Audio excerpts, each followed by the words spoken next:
What you're about to hear is the most bizarre experience that I've ever had in the production of this podcast.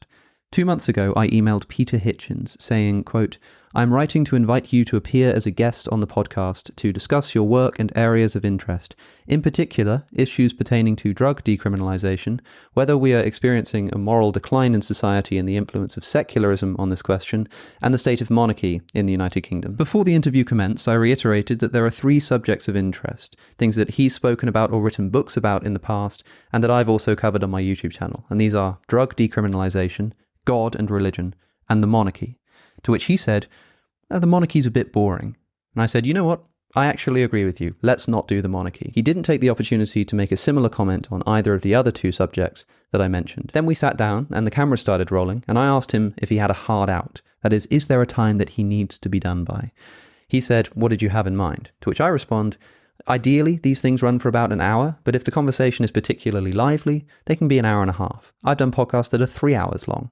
To which he said, "Well, we'll see how we do, but 3 hours might be a bit long." So as far as I was aware, we were about to have an hour or an hour and a half long conversation about 2 topics, drug decriminalization and God and religion. I had also on my list the issue of the death penalty, but that was only if we had time. That wasn't something that I'd actually mentioned to him. And then something went disastrously wrong.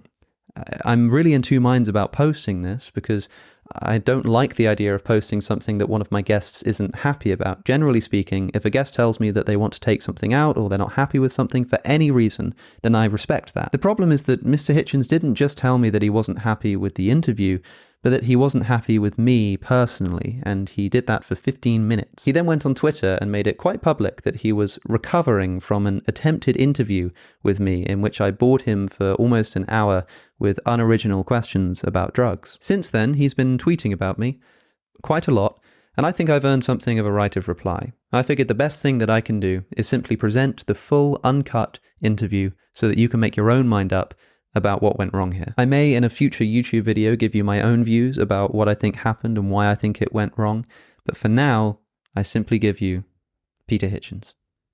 Peter Hitchens, thanks for being here. So far, so good. Suella Braverman last year, after the Conservative Party conference, was reported to have been considering upgrading cannabis to being a Class A drug, and this was amid concerns that it had become a gateway to other harsher substances. Do you think that cannabis is a gateway drug? No, I think it's quite bad enough itself. It doesn't need to be a gateway to be bad. The potential effects of it on users appear to be, by correlation, to be so serious that it's silly to think of it as a gateway drug to others. It's quite bad as it is. The whole system of classification was designed, as far as I know, back in the early 1970s, to actually make it seem less threatening than the then bogeyman drugs of heroin and LSD, which is why it had a different classification from them. So do you think that would have been a wise idea, upgrading the class? No, none of these things have any real relevance at all. The current classification, I think, means the maximum sentence for possession is, I think, 5 years in prison and an unlimited fine. That's quite a severe sentence. And the point about the law at the moment is that it's not enforced. Not the law is not stringent enough on paper, but that nobody enforces it. So upgrading it or making noises about it being a gateway drug won't change that until the police enforce the law, which is what they're paid to do. Then nothing will happen. Yes, I sometimes hear you mischaracterized as a person who wants harsher penalties for drugs. People will say things like this. It's actually the harshness of the penalty isn't really the point. The point is that there is a penalty, that it's a realistic penalty, and that it is imposed when people break the law. In general, I'm of the view that with enforcing law, that with first offences, you're pretty lenient. You don't want to ruin someone's life for one offence. But once the second offence kicks in, I think you have to be serious. And at the moment, we're unserious about first offences and equally unserious about second ones. So there is no deterrence of possession of marijuana, which is the principal offence. And so it continues to grow, and people regard it, A, as legal, and B, as not really a drug. Well, describe for me the scene in the UK as you see it. I think people listening to this, particularly American listeners, might not quite understand what it is you're talking about when you say that at least I've heard you say in the past, that marijuana is effectively already decriminalized in this country. It's not just me who says that. Many prominent police officers have said it. It is evidently the case. But to what extent is this the case? I mean, for example, if I were to just sort of walk up to a police officer and smoke a joint in front of them, presumably they would do something about it. I doubt it. You think even in every year on the 20th of April, there's this 420 of course, yeah, demonstration in Hyde Park, which the law is openly mocked, and the police just stand around. Unless they're really seriously rubbed up the wrong way, they won't do anything. They'd rather not do anything. It's a nuisance to them. It's for them because the courts are not interested. And the state is not interested. Police will only enforce laws when they get the strong impression that the government wants them enforced, and they have been getting the strong impression for years that the government doesn't want this one enforced, so you can't be surprised when they don't do it. And in some places, even in the UK, there seems to be not just a sort of inability to enforce this law, apparently, from the police, but also, I'm thinking, for example, recently of Scotland and the suggestion of drug-taking rooms or something of this sort. This is all these things. It's like drug testing units at rock festivals and so forth. All these things are designed to mock and call into question the law itself. As a signatory to the Universal Drugs Convention, and also as a member of the United Nations Security Council, Britain cannot legislate, not seriously, to abandon these laws because it's signed international treaties saying it will have them. But what it can do instead, and this has been known to drug decriminalization campaigns for years, is it can just not enforce them. And that's what has been going on, first of all, informally, and then more and more formally, especially since the Runciman report and the London police experiments of the early parts of the century. It's just become a de facto legalized drug, and anybody who wanders around London will smell it all the time. And I guess I'm interested in why this might have become the case. I mean, there are a lot of people who want drugs to be officially decriminalized in this country. I've made videos in the past on my YouTube channel talking about the subject, and I'm broadly in favor of the decriminalization of drugs, although it's a fairly malleable position to me. It's not something that I've thought about a whole lot. I'm wondering, in other words, a lot of people will listen to what you're saying and think to themselves, well, okay, but this is kind of a good thing. Maybe it's a bad thing that the police aren't enforcing the law. These are all people whose children have not started taking marijuana at an early age. Those who have will, in many cases, know very well the reason why they should worry about it, because although, as I say, we have no causal link, we have a growing correlation between the use of marijuana, particularly at an early age. This isn't exclusive, but it's strongly so, between the use of marijuana and mental illness of an incurable and disastrous kind. And that once that's visited a home, then people understand that there might be reasons for worrying about it. But those who haven't experienced that are influenced by a wholly different set of values. They, particularly the use of marijuana in this country by what you might call the educated elite, became common in the 1960s. It's a very old thing. It also, the smoking of marijuana, the rolling of the joint, the passing round of it, the sharing of it, is a sort of ceremonial holy communion, unholy communion, if you like, of the 60s generation. And it's also very much linked and referred to in a huge part of the music which people listen to. It's part of the culture.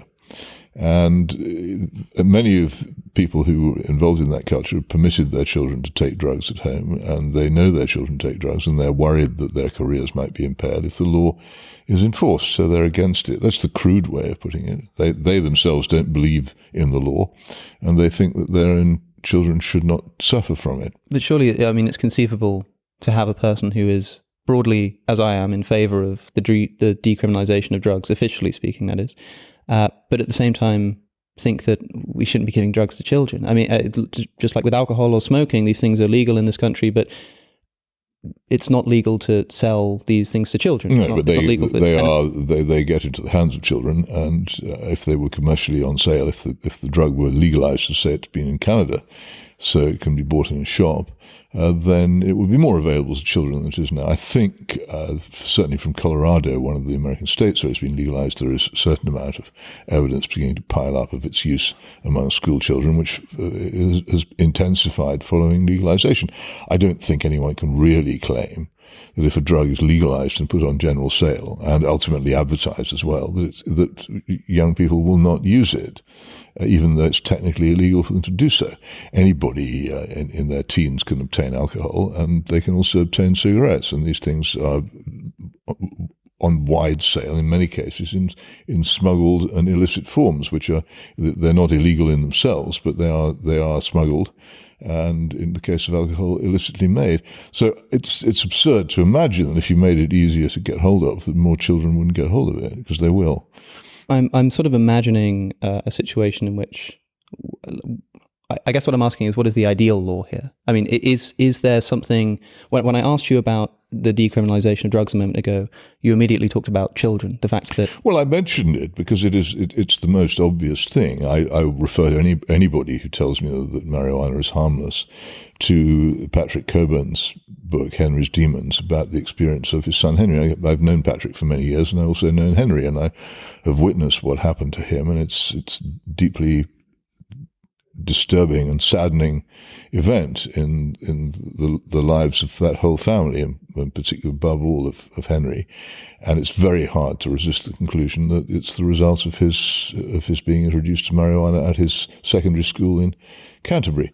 So I think this is one way in which it comes home to people. I'm not saying there are no other arguments against it. There are plenty of other arguments against it, which I can make if you want to make this whole interview about why marijuana should remain illegal, indeed why the law against it should be enforced. Okay, I've written a book about it, but I don't particularly want to go on and on about it. These arguments are well known, and people can look up the book that I've written, particularly The War We Never Fought, on this subject, if they want to know what my detailed arguments are. Yeah, this isn't really the forum for going on and on about I do have the book somewhere in this room. I should have it here so I could wave it in front of the camera, but we'll make sure a link is in the description and show notes to that book. Well, I'd love it if you did, because it was so it was so badly treated by the review mafia and the publishing industry that it became known in the publishing industry as the book they never bought. I couldn't get anybody to review it except a couple of abusive reviews in 2 left-wing newspapers. It was almost impossible for people to find out it existed. I remember, in a lot of the interviews that I've heard you give on this subject, you often say, look, I've written a book about this. The kind of stuff you're talking about here, I've already written about this. I have the information. Yeah. You can go and find it. So, I've been reading this book, and I suppose what I wanted to do was follow up on some of those threads that I think potentially weren't fully addressed in the book. For example, you talk about the comparison that's often made between cannabis and alcohol and cigarettes, but specifically in relation to what we've just been talking about, children, for example. Smoking tobacco is still legal in this country, and many adults still do it, but there's been such a successful, almost propagandist re-education campaign about the dangers of smoking that young people, it's falling off the map. Yeah, young people just don't smoke anymore like they used to now. No, they vape instead, but I don't think that really tells us very much. It's not. It hasn't just been a propaganda campaign. It's been the use of the law. People, particularly employers, anybody who runs any large building, and particularly anybody who runs a pub or a restaurant, is very much afraid of the law. And of the strong civil law consequences, in this case, of allowing the smoking of cigarettes on their premises, and that's been the real driver of the diminishing of smoking. So I suppose what I'm asking is, can't a similar approach be taken to cannabis? Well, I just said, if you use the law, then indeed it can. If there were the fundamental law which enables you to act against the smoking of marijuana is the 1971 Misuse of Drugs Act, even in which is a very, very filled piece of legislation, but it's perfectly applicable and could be applied. In Japan, they have a similar law against possession of marijuana, which they apply, and as a result, certainly, let's not say as a result, because causation is the hardest thing in the world to prove, but there is no doubt that both Japan and South Korea, where its possession is still severely prosecuted and punished, are both societies in which it's much less used. That's true. Although the Abbey Care Group, which is an organization dedicated to helping people struggling with addiction, cite South Korea as the fourth most alcoholic country by in terms of males. That is, males with alcoholism. It's the fourth most popular. Well, that's and I wonder if that's just maybe I can't address that. Japan has a problem with workaholism. I have to say, so what? If you want to go and argue with the South Koreans about their alcohol laws, that's fine by me. I myself would very much favour much more stringent alcohol laws than we have in this country. Yes, that's the ones that we had before the middle 1980s, before the Thatcher government began to destroy them and the Blair government then totally destroyed them, were quite effective. And there was much less drunkenness, I think much less drinking when those laws existed than there is now. I'm all in favour of bringing that back and would do so if I had the power to do so. What I'm asking about, or I guess what I was implying there, was that we sort of trade one problem for another. No, you don't. Yes, there are effective cannabis laws in South Korea and Japan, but this might just be trade one problem for another. No, you can repress them both. Until the 1970s, this country had neither a marijuana problem nor a major drink problem. It repressed both in different ways. What I was trying to pull together a moment ago was that when I asked you about cannabis and children in particular, you said that the decriminalization of cannabis will cause more children to have access to cannabis. Well, it will. I mean, it's just a truism, basically. Sure, we can grant that. We can grant that. No point arguing about it. But then, when talking about tobacco, asking about why young people aren't smoking as much, you say it's effective enforcement of the law. And what I'm saying is, can't there be partly effective enforcement of the law? It's partly because they've switched to vaping. Well, perhaps. I mean, no, vaping is epidemic now. I agree that that's the case, but I don't know if that's exactly why the Elf Bar and the things like that. They're incredibly prevalent. I mean, people were already smoking less before vapes were on the scene. I don't know about that. Who was measuring it? Certainly, there was still a lot of smoking going on visibly. Particularly among the less, the less advantaged in society, where smoking tends to be concentrated these days. What I'm imagining is a situation in which cannabis is decriminalized for adults, maybe over 21s or something like this, and there is an effective law in place that really clamps down on any attempt to sell, provide, or allow for the provision of cannabis to children. Yeah, well, okay. In that case, the problems of marijuana for people over 21 will still be a problem, which are considerable. And those problems, primarily for you, seem to be about the effect on one's mental health. Well, I think there is absolutely no doubt at all that there is a strong correlation between the use of marijuana and decline in mental health, even if it's just the decline to the point of view where the person becomes incapable of holding a steady job or making a conversation or reading a serious book and just becomes impaired in ways which don't actually mean that he's or she is technically classified mentally ill, or the growing number of people who are detected in the fascinating website Attacker Smoke Cannabis, who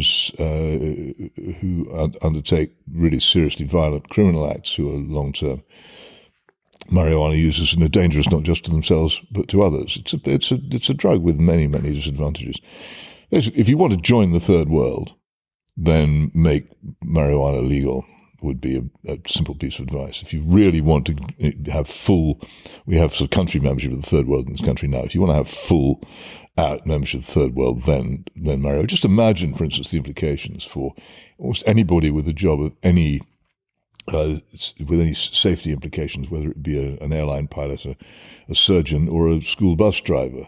We'd simply have to have enormous amounts of testing to make sure people didn't have it in their systems. It would be the same as alcohol. Before we allow them to work.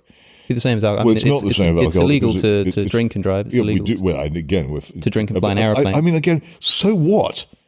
I mean, I'm not advocating. I've just said to you, and why do I waste my time? Do you not listen to what I say? I just said quite clearly, I'm in favour of strong restrictions on alcohol. Have we got that now? I agree with you. Good. So stop saying to me, well, what about alcohol? Every time I mention that we should do something about marijuana. Marijuana is a drug you could not tolerate in someone who is performing surgery, or in a school bus driver, or in an airline pilot, or in many other jobs requiring the strong discipline and a strong consciousness of what's going on, a lack of intoxication. So to say, well, if you then had a society in which it was legal, it would require an enormous amount of testing, is my point. The answer to that is not to say, what about alcohol? The answer to that is to say, Either I don't believe that's so, or yes, I do believe that's so. I understand that point, and it's a good point against marijuana that we would have to have much more testing of formerly free individuals because the danger would be great. But no, you can't see that. Instead of taking the point and listening to what I say, you can only come up with, but what about alcohol? It's banal. It's time wasting. And frankly, I can't be bothered with it. If all you've got to say whenever I say introducing a third legal poison into our society would be terrible, is we've already got 2 disastrous legal poisons in our society, then I begin to doubt your intellectual capacity. This is not an argument. What I'm asking is... You bring up the subject of marijuana. You ask me why I think it would be a bad idea to make it legal. And when I explain why, you say, but what about alcohol and tobacco?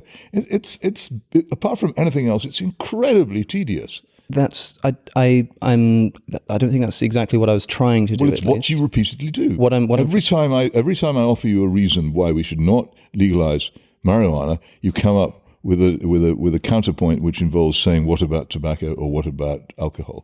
It's noticeable. Anybody who looks at what we've just been saying will see this. I would cheerfully stamp out the smoking of tobacco. I think it's probably possible now. And as I've said, and I'll say it again, I'm in favour of the tightest restrictions on the sale of alcohol. So what are you saying to me? That I can't that somehow or other, because these things exist and other people have made foolish decisions about them, I cannot argue that it's stupid to legalise marijuana? No. Well, in that case, when I say that here is a big disadvantage of marijuana, namely that if you made it legal, you'd have to be constantly testing people in many jobs who were not necessarily users of it, thus reducing the freedom of everyone in society. The answer is not, but what about alcohol then? I agree. The answer is either, yeah, okay, I've got that point. Or you could say, actually, I don't believe in testing people. I wouldn't mind having my brain operated on by someone who'd been smoking marijuana in the previous 2 days. Well, I was one or the other, but you have to say something intelligent in response, rather than, what about alcohol? Hoping to offer something more like the second, and not quite in those terms, but to say, is this not a problem that can be addressed with something like regular random drug testing for airline pilots? It couldn't be random. No? It couldn't be random. It would have to be mandatory and regular. Every time anybody undertaking any job where, for instance, full control of their muscles and mind was required, would be obliged to be tested for marijuana. You wouldn't want to be told, oh, the school bus carrying your children ran off a bridge, and the driver of that bus had been high on marijuana because that wasn't his day for testing. If we're talking about how to minimize this, I'm imagining that that would be how you'd have to minimize it. You'd only take one school bus crash. Quite a strong for the regulations to become incredibly tight. Quite a strong deterrence. No, if you're not thinking about it. If we had serious and severe punishments in place that were actually enforced for the serious crime of driving under the influence, for example. Certainly when it comes to, I agree that driving is going to be more tricky, but in the case of airline pilots, if it were the case that somebody were caught on a random drug test, they knew that their life was going to go completely down the drain, you don't think that would be enough of a deterrent to stop them from smoking? What I'm saying is, and this is a completely different point, what I'm saying is that if you had legalized marijuana in society, there would have to be a lot more testing of everybody, not just of marijuana users, but of everybody engaged in that kind of job. People would have to be tested all the time. There would be more infringements of freedom of everybody because of this change. I wanted to ask you about freedom, because this is something that you talk about in the book, and you imply that people have gotten sort of the wrong reading of this Millian general principle that people should be able to be free to do whatever they like as long as it's not harming other people. This is something you disagree with? No, I don't think people should be free to do whatever they like. No, obviously there have to be limits on. Not whatever they like, freedom. Whatever they like, so long as they're not harming the freedom of other people. Well, that is one principle on which you can limit freedom. But that's not the only one for you. Well, that's a utilitarian one. I have a different moral position, which is there are some things people shouldn't do, whether it harms anybody else or not. So the question I wanted to ask is, do you think people have a right to essentially self-harm, to self-stupefy, to do things that might be at least a risk and possibly an obvious detriment to their own health? Absolutely nobody loves or cares about them. Then I suppose if they ruin their own lives, the only on the harm principle, the only reason why they could be restrained would be because of the cost to society that would then lead to. Sure. which in the case of people who abuse drugs and become mentally ill or otherwise incapacitated is considerable. They can't in many cases maintain themselves anymore, so the taxpayer has to be mugged to pay for their lives. But it seems to me that isn't the only reason that you have for wanting these drugs. It isn't the only reason I have. No, I have strong moral objections to self-stupefaction. I think it's throwing a great gift in the face of the God who gave it to you, and it's also throwing an insult in the face of your parents who brought you up to live a decent and healthy life, to deliberately damage yourself and make yourself less likely to be a happy or a successful person. Why would anybody do that? These are moral objections, but if you want, as yes. My book makes it clear, there's a whole section of the book saying if the Holy Ghost doesn't bother you, then maybe John Stuart Mill will sort it out for you. I don't care whether you're a utilitarian or a Puritan Christian moralist. The arguments against the abuse of drugs are very powerful. I wanted to draw a distinction between moral arguments and legal arguments here. That is, I can understand why you might have a moral objection to taking drugs generally, putting aside the societal... But you're treating me as if I'm some kind of actor in society who can have any influence on events. You're saying, if Peter Hitchens says we should have a law, we should enforce the law punishing the possession of marijuana, then the country will enforce the law punishing the possession of marijuana. No, nothing of the kind will happen. I have less influence on the actions of this government than that chair over there. I have no influence whatever. I'm just interested. I say these things because I'm writing the history of a country which has destroyed itself. I did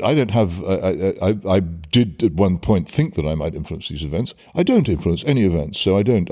I'm writing the obituary of a country which died.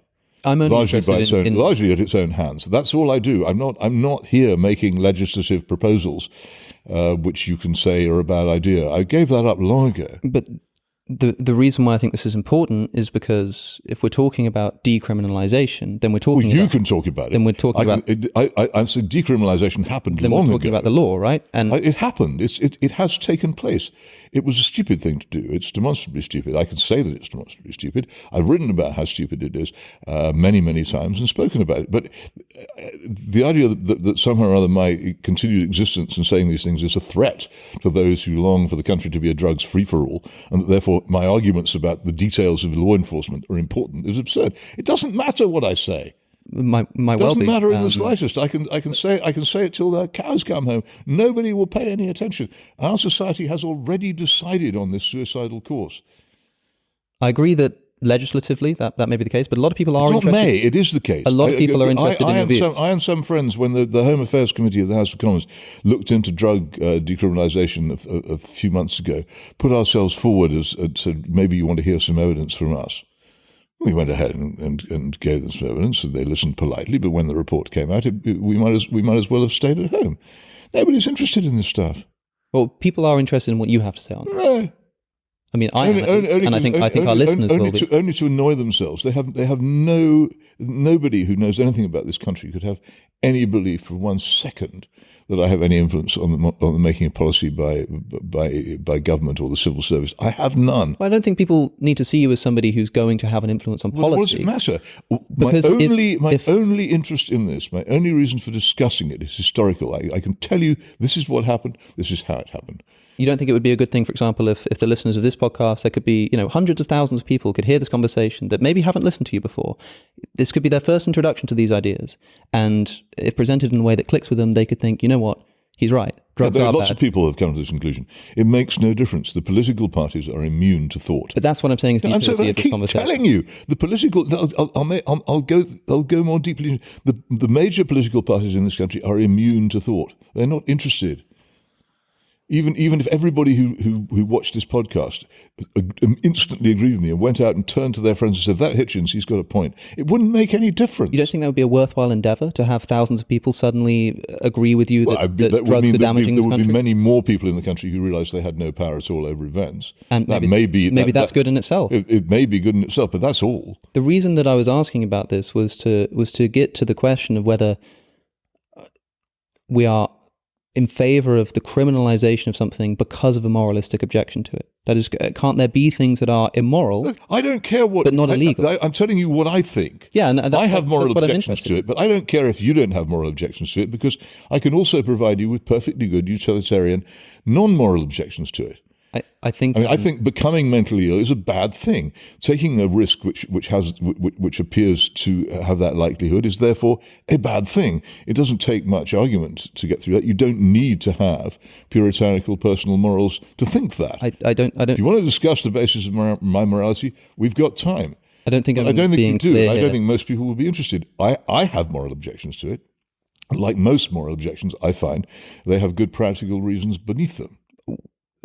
Maybe my question isn't clear here. The question is, granting that it's an immoral practice, granting that it's an immoral thing to take part in. Well, no, I don't want you to grant that, because you obviously don't think so. So it doesn't. I don't care whether you think it's moral or not, because I'm not trying. I've never in my life tried to persuade anybody to adopt my moral position. Well, supposing we weren't even talking about drugs, the question more broadly that I'm using this as a springboard to get at, because I'm interested in your view here, is: do you think that something being immoral is sufficient justification for making it illegal? Is that enough alone? No. So what else needs to be the case? Some things are immoral which shouldn't be made illegal. The construction of a legal code is just to some extent independent of morality. So what is it that would provide that additional justification? We have a practice which is immoral. That's not enough to make it illegal. What is the sufficient condition to make something justifiably criminalized? Well, it's harmful. Sure. And so a moment ago, now bringing up the context of drug decriminalization. But we're not arguing about whether to make something illegal. This is something whether to enforce the law, which is illegal under statute law passed by Parliament. But of course, lots of people are talking about 52 years ago. Lots of people are talking about officially decriminalising. Well, okay, so we're talking about. So. I'm against. At the very least, keeping the laws on the books. Well, I'm not arguing about making something illegal. I'm arguing about keeping something illegal which already is. Yes, and there are many people who say it should be kept that. illegal. You'll be sorry when you abolish the law against it. That's all I can tell you. And there are people who don't want to do that. And so the question that I was asking is what the reason is for these laws on the books and why we should be keeping them and why we should be enforcing them. And it seemed like you were referring to more than just the societal harms when talking about specifically criminalization. But what I'm seeing is drugs being immoral or it being a bad idea to take drugs. I think drug taking is immoral. I think self-stupefaction is immoral. But that's not alone reason for it to be criminal. I explained to you why. It's probably not a reason for it to be criminal at all, because I couldn't persuade anybody else. Obviously, the criminal law is made by an elected parliament. And with a population in this country which is probably about 65% totally irreligious and the rest of it not very, to advance moral arguments for the making of laws would be futile. I wouldn't bother doing it. Recently, the Washington Post did something of an expose on what might have been the most popular argument for the drug decriminalization lobby for decades now, talking about the rise in the taking of drugs in Portugal.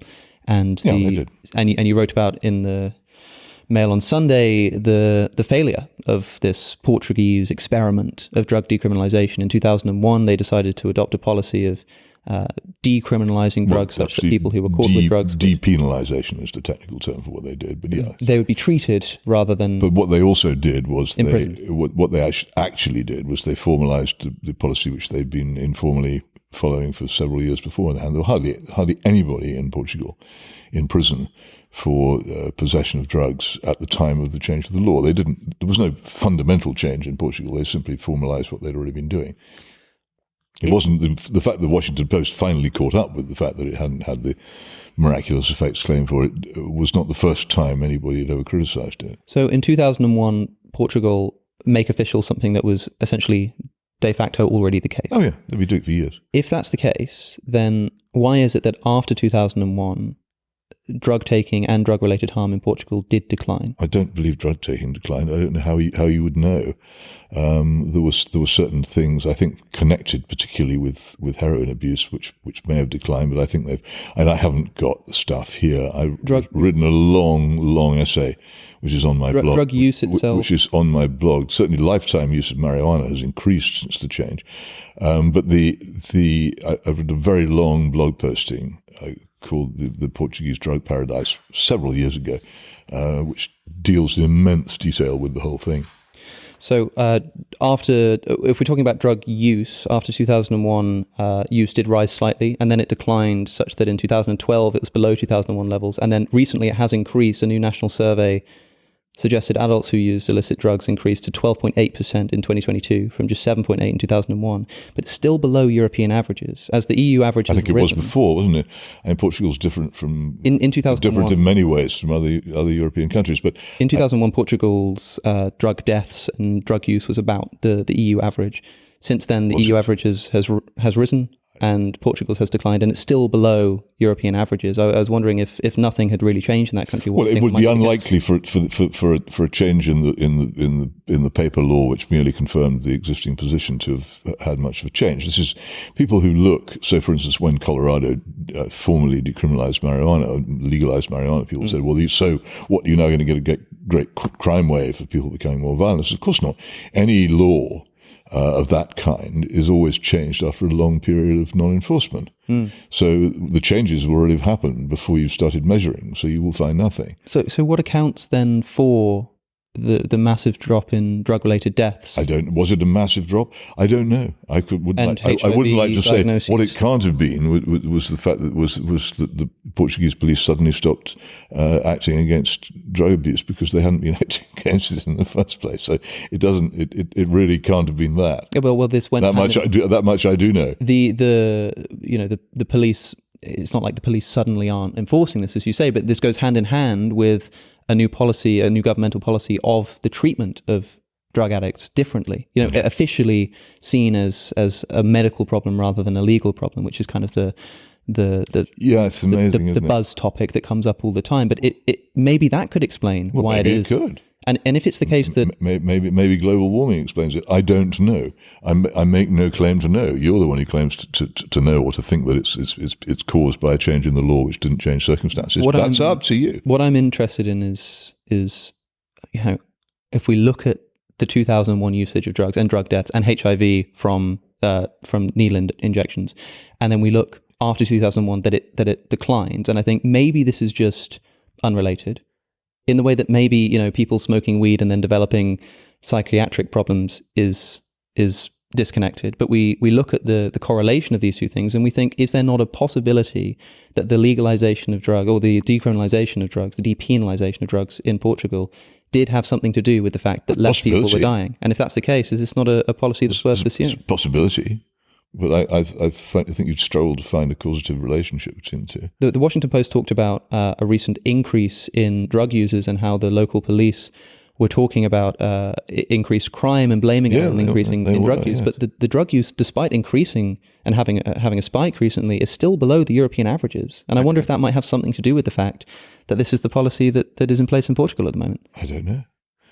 I wouldn't know, but it seems to me that the reports in the Washington Post of the misery which has followed this change in the law would put most people off embarking on it.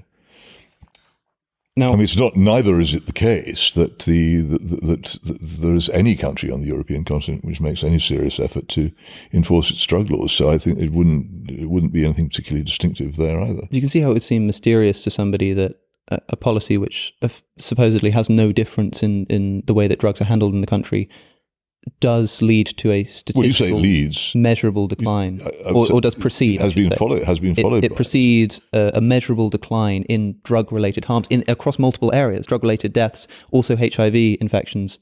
And as I say, drug use has sort of gone up and down, but is now below the European average. Other possible explanations for these. If I'd known you wanted to talk about the Portuguese drug paradise, I would have come here briefed. Well, I didn't, so I haven't. I will just say to you that anybody reading the Washington Post account of this supposed success would hesitate in believing it was a success. The head of Portugal's National Institute on Drug Use, described by the Washington Post here as the architect of decriminalization, did admit in December, quote, "What we have today no longer serves as an example to anyone." But the Washington Post did point out that rather than faulting the policy, he faulted a recent change in funding, essentially. Yes, well, they always do that, don't they? It's because they haven't got enough funds. But if you're doing the wrong thing, it doesn't matter how much you spend on doing it, it'll still be the wrong thing. I guess I was picking up when reading your book, and especially the subject of mental health problems. You were very careful, admirably so, I think, to say, well, look, clearly there's this link between cannabis and things like schizophrenia, especially cannabis. Well, I don't use the term schizophrenia. Cannabis in young people, a variety of health problems. And there's also a link between, I mean, you have an entire chapter which is just a list of newspaper article excerpts where somebody has run over an innocent child whilst under the influence of cannabis. Much worse than that. And you say very carefully, look, I'm not going to say that I know that it's because they were smoking cannabis that these things occur. Because I don't. All I can say is that there's this correlation, and I'm saying, look, what's the most reasonable deduction that we can? Well, the correlation that we have is the one the Washington Post has discovered, which is that Portugal is a crime-ridden slum in many areas where drug use is high, which I wouldn't recommend to anybody. But then, when talking about the fact that Portugal decriminalizes drugs, and although there is still a big drug problem in Portugal, the drug deaths decrease, and the number is still below the European average. How many times are we going to go around this? But because I know you said, I know that you said a moment ago. Can you formulate the question you want to ask me? I'll try. When I said a moment ago that this might be to do with drugs decriminalization policy, you said I said it might be. You said it might be, but it's just a correlation. It might be to do with global warming. Might be. Is that not the same attitude we should take towards cannabis and mental health problems? If similarly all we have is a correlation. No, I think the correlation is stronger. I think the claims that were made for the Portuguese drug policy were unlikely to be causative. I think the suggestion that just possibly somebody who takes a powerful psychotropic drug over a long period of time, over and over again, then becomes mentally ill, and that the two might be connected, it's a bit like saying somebody daily takes a tube full of vegetable matter and lights it and holds it to his lips and sucks smoke down to his lungs repeatedly, and develops problems with his lungs and his cardiovascular system. There might conceivably be a connection between the two. These are correlations where it's sort of not much of a surprise. But to encourage people to take drugs which make them less capable of being active and civil members of society, and which make them more prone to commit crime, and you then get a society in which there is more crime and more what you might call social decay, as described in the Washington Post, and that these things are linked, is different. Yeah, you don't need to encourage drug use here to decriminalize it. In fact, most decriminalization campaigns go hand in hand with something like a re-education campaign. I think on the I've nature had of this drugs. actually. I think if this is going to be about drug decriminalisation, I'm bored. If you want drug decriminalisation, good luck, and enjoy the society you get as a result. But frankly, I'm sick of the subject, and I'm also sick to death of the people who promote it. So be it.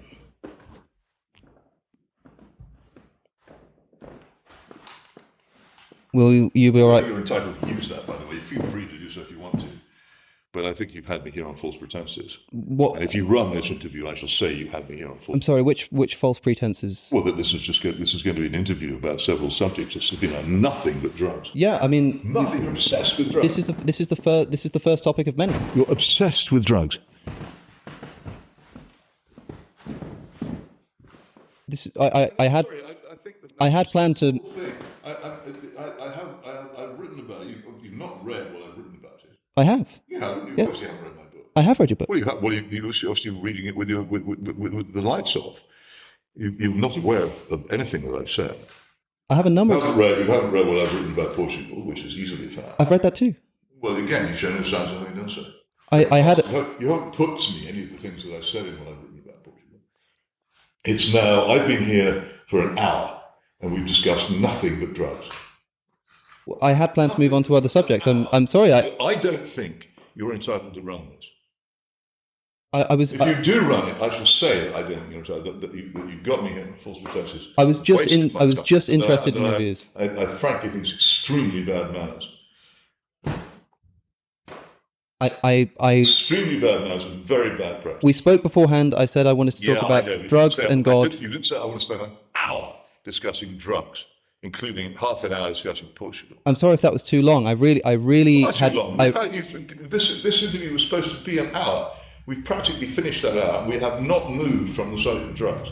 I really had planned to move on. The thing that I'm disputing is that there were any false pretenses here. I asked if so where is it saying in your communications with me, I want to interview you for an hour about drugs? Just before the interview, I said, I want to talk about drugs, I want to talk about God, I want to talk about the monarchy. No, I came here. You said that's fine, but the monarchy's boring. Across London. You didn't say we're going to have an hour's discussion about drugs, including half the thing on Portugal. Because if you had done so, then A, I would have said no, and B, I would have been better briefed with these specific questions. I thought it was a general interview on a number of subjects. I think you have acted on false pretenses. I think you have been dishonest with me, and I think you've behaved extremely badly. I had planned to talk to you about drugs and God. And if you run this, I shall not hesitate to say so, as widely as I possibly can. I think you behaved disgracefully. What's in this for me? Why should I bother to come here? I've bicycled across London in the heat to spend time being interviewed by you, and you've abused my goodwill, and you've abused my hospitality. I thought we'd talk about. I don't want to see you again. I thought we'd talk about drugs, and we'd talk about God. I'm sorry, you've talked about nothing but drugs. It was the first subject. You've talked about nothing but drugs. We've been here for almost the full hour, which we said we were going to have. You've talked about nothing but drugs. It was the first subject that came up, and we were just going back and forth. It came up. I had following. Yeah, I brought it up. I had follow-up questions to ask. It didn't come drifting out of the sea. You chose it. I had follow-up questions to ask you. I'm sorry if that went on for too long. It was your chosen subject for an hour. I don't believe this was on false pretenses. I really nothing else. Not a syllable about anything else. I can't accept that this was under false pretenses. And also round in circles too. You don't listen to my answers. Look, I seldom come across such an incompetent interviewer. You don't listen to my answers, so you have to ask everything over and over again. Rude, incompetent, and extremely dishonest. Well, if you like. I suppose there's nothing more I can say here. Run it if I like. Right, sure, right if you like. I can't stop you. I think people would be interested to see your views. Morally, I don't think you're entitled to run a word. I think people would be interested to hear your views. You're not entitled to run a word of it. You just aren't. You brought me here on false pretenses. You treated me with extreme bad manners, and you've done nothing but ask me about drugs. You didn't tell me you wanted to interview about drugs. You just did this. This isn't because you've got the better of me. I agree. You know almost nothing about the subject. I don't think that's the case at all. Nothing about the subject of drugs, and you understand less. But I do think that you brought me here on false pretenses, and have been extremely ill-mannered. Look, I would be happy. I don't want this to be shown. I can't stop you, but I don't want it to be shown. I would be interested to see if people share your opinion that that's how I behave. People know my opinions. No, if people share your opinion that that's how I behave today. I think if I run this interview, people will not get that. It is my opinion, and it's the opinion on which I'm basing my decision to get up and leave. I think if this goes out, people will not think that that's how I've treated you. Well, because you have the power to edit it. No, I don't edit these things. I don't edit anything out. Nothing goes out. Every single word gets included. Everything. I don't care. I still think it's still think it's an ill-mannered, dishonest, false pretenses. So I can post this interview word for word. You're here on false pretenses, and I think you should be ashamed of yourself. So I can post this interview word for word, and you think people will... I've been lured here on false pretenses. I think you should be ashamed of yourself, ashamed enough not to run it. I'm sorry, I just don't agree. I just don't agree that there were any false pretenses. I know you don't. Does that make it better that you're not even aware of what you've done? I'm bemused by this, honestly. I don't doubt it. So many episodes, we doubt it. We talk, we go back and forth. If there are follow-up questions, there are follow-up questions. Don't doubt that you're bemused. How long would have been too long to talk about drugs? Like, if we'd have moved on half an hour earlier to talk about personally, things. 1 minute was too long to talk about drugs. So why did if you raised it, so I had before this interview, I asked. Went on and on and on and round and round and round, and you didn't have any idea what I think, you hadn't read what I'd written, or if you had, you hadn't taken it in or understood it. Before this interview, I asked you if we could talk about drugs. You said yes. You didn't. Of course I could talk about drugs. I didn't agree to an entire interview about drugs. And I think it's a very good example of my powerful self-restraint that I haven't actually sworn at you. Anyway, if you've got any sense or manners, don't run that. Mr. Hitchens, I want to run this just... You're not entitled to run it. You have no moral entitlement to run it. You brought me here on false pretenses and you behave very badly. Just and if you do, I should say so. Just in order that I can... That if that's the case, that if I have mistreated you, that I can hear that from someone other than just yourself, because I just... No, it's my opinion that matters on that. I don't know You persisted with asking me to come. I never made any trouble about coming. I changed my day to come today. I agreed to come. I came on time. I was here when requested, and then I was abused. My good nature was abused, and I don't like that. I suppose there's nothing. I advise you not to. I suppose there's nothing more I can say, but I must say that this like. I have to run this. I have to. Why? I have to run this because like people know that I've spoken to you. They'll want the interview, and they'll.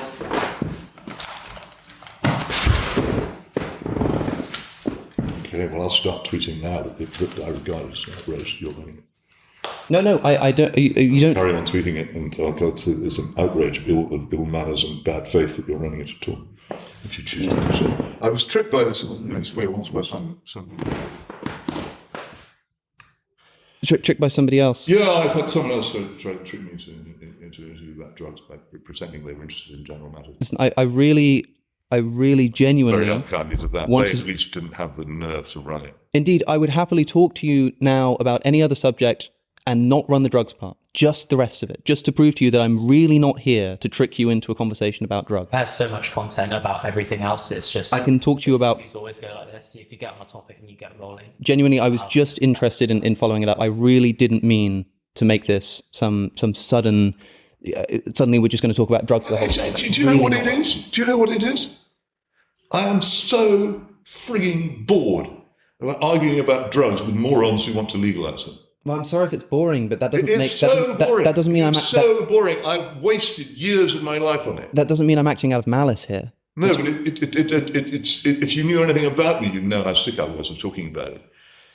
Look, I couldn't even be bothered to read properly what I'd written about it. You claim to have read it. I have to take it as truth. When you only wish you'd have told me before the interview. You weren't paying attention. You didn't understand it. I only wish you'd have mentioned this before the interview when I asked if we could talk about drugs. Well, I talk about drugs to people, and I didn't say I would come across London for an interview entirely about drugs. It wasn't supposed to be. It just look. I have other topics that we were about to move on to. But we weren't. I mean that genuinely. You'd barely begun on bloody Portugal. I can prove I can prove it. But you didn't get there, did you? Because you chose to open with this, and then you finished with that. So what are you offering me? What I'm offering you is firstly an explanation as to... I don't want an explanation. Secondly, what I'm offering you is, for example, if you want me to prove to you that I'm not interested in tricking you into a conversation about drugs, if you wanted to sit down and talk about the other subject, for instance, God, that was the next one on our list, and we talked about that instead... Just to prove to you that I'm not interested in just talking about drugs to you. That's not what I'm trying to do here. And I mean that. But what happens to this drivel that we've wasted? Well, look, like people know that I'm talking to you. They'll want to see a conversation with you, and they'll expect me to have talked to you about drugs. I can explain to them that we did and that you didn't. I can talk about it, but I can't talk about it for an hour with you going round and round in circles, not listening to my answers. Look. You seem that the reason that you seem angry at me is... I don't like you. Okay. That's the reason. I really don't like you. That's fine. I really have decided in the past hour that I really do not like you at all. That's fine. I had no opinions on you before. Now I actively dislike you. That seemed to be based on the fact that you're a propagandist for drug legalization. Yes. The fact that I'm somehow tricking you into... No, you're a propagandist for drug legalization, and I regard such persons. I will sometimes... and occasions I will be in the same room with them because it's necessary for debate, but I do not choose their company. I'm genuinely. I won't tell you the other occupations with which I can equate them, with whom I also don't wish to spend time. But I don't like you. Look, this isn't. I've spoken about drugs publicly twice. Yeah, I don't care what you've done publicly. On this occasion, you've made it clear to me that you are a very strong opponent of drug legalization, and that has been the purpose of your interview. My job as an interviewer is to challenge my guests, regardless. I don't care. I don't mind being challenged. If I had David Nutt on the podcast, who I was supposed to for a long time, my questions would have been in the exact opposite direction. So you say. I would have put his points to you. You can see it on any of my previous interviews. What did you say? Any of my previous I don't care. And that's why I reject that this is a false. I think you're in favour of drug legalisation. Yes, well, I am. Yes. Are you not? Yeah, well, I am, and I told you that. Exactly. I told you that. That's what you're in favour of. So I then have to ask myself why. That's different from being a propagandist. No, it's not. Being in favour of something is not different from being a Well, it propagandist. depends on what you do with what you do as a result, isn't it? Asking questions. Asking questions and then not and listening giving a to platform the answers. Asking to one of the most well-known. Obsessively and not listening to the answers.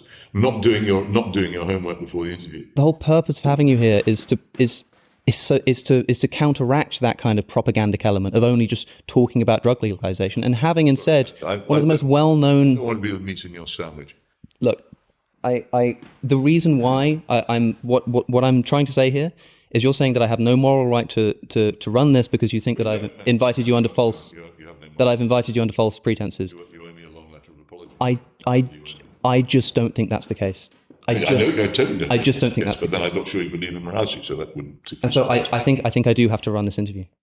You'd have to. I'm sorry to say, I feel on principle that principle? In the way that you feel I've mistreated you by somehow tricking you, even though I've done no such thing, I feel like you're now mistreating me. You tricked me. You asked me here for an interview on a number of subjects, and it turns into an hour-long interview about drug legalization. That I told you we'd talk about drugs. Well, yes, but it's one of many subjects. And the interview hadn't concluded. Well, it has now. Sure, but we were going to move on. Of course we haven't talked about other subjects. How much time was left in an hour for the other things you were to discuss? Well, do you remember before we started, and I have it on camera, in fact, that I said, this goes for an hour, but if the conversation flows, if the conversation goes on, it might go on for an hour and a half or 2 hours. It absolutely didn't. And you said that was fine. Absolutely. And so the plan was... Absolutely didn't flow. The plan was an hour... It didn't flow. The plan was an hour on drugs. I've seldom in life had a conversation that's been more of an endurance test. It did not flow. It was constantly halting. Well, I lost my temper with you at one point over your repeating. What about alcohol questions? The plan was an hour. Flowing. The plan was an hour on drugs and then an hour on God. Oh, okay. That was the idea, and we just didn't make it that far because you're now leaving. Okay. I mean, honestly, as I say, I have no power over you at all. I can't stop you running it. I think it would be completely wrong for you to run it. But if I can't stop you. I think you behaved appallingly. I never ever want to see you again. Well, we'll have to see what everyone else thinks about that. Well, we'll see what everyone else thinks about that. Sure. We'll see. I'm sure all your druggy friends will think it's great, but I don't. I think even your followers have struggled to think that I've mistreated you here. I really think that. I don't have much in the way of followers in the sense that you mean, but I don't care. I just think you behave really badly, and I don't see why I should put up with it. Well, it seemed a moment ago when you said that if I run this, you'll be tweeting about. Oh, well. Absolutely. I'll tell people I think you behave atrociously. I saw that you were all nice as pie, saying, "Please come for this interview. Please come for this interview." I changed my plans accordingly, and I offered you times, and then they wouldn't work, and then we finally got to do it, and it turned out to be an hour about drugs in which you didn't listen to any of my answers to your question. As if you think these people. As if you think these people are going to agree with you. I don't think they will. I'm sorry to say. No, people don't agree with you about drugs. No, not about drugs. About the fact that I've mistreated you somehow here. Well, the way you say you're going to tweet about this. Whether they agree with me or not, I know that you have. Well, I suppose that will be all then. It is. Yeah. Okay. Well, I don't want to see you again. Okay, I'm astonished at your behaviour. I'm genuinely astonished. I wish you the best, and I wish you the best. Well, I can't do that because the only thing that put me on an even keel with you again is if you apologise for what you've done. I can't apologise for something that I don't think I've done. I don't think anybody can do that. I can't. It would be an ingenuine apology. What? It'd be an ingenuine apology. Exactly, so it would be anywhere. So I don't think I can apologise, and I think I have to run this interview. And I just think you've behaved extremely I'm well. sorry to say that I think that you are completely mistaken about me. Well, there you are. And I'm sorry it's gone this way. It's a shame, but I don't think there's anything I can say here to change your mind on that front. No, I think there is. Because you've lured me over here for an hour's conversation after all. What was in it for me? Luring is. What was in it for me? Why did I come? I don't know. I mean, sometimes You offered me an interesting conversation. people come for all kinds of reasons. So you bore me about your desires anyway. Well, you have a good day.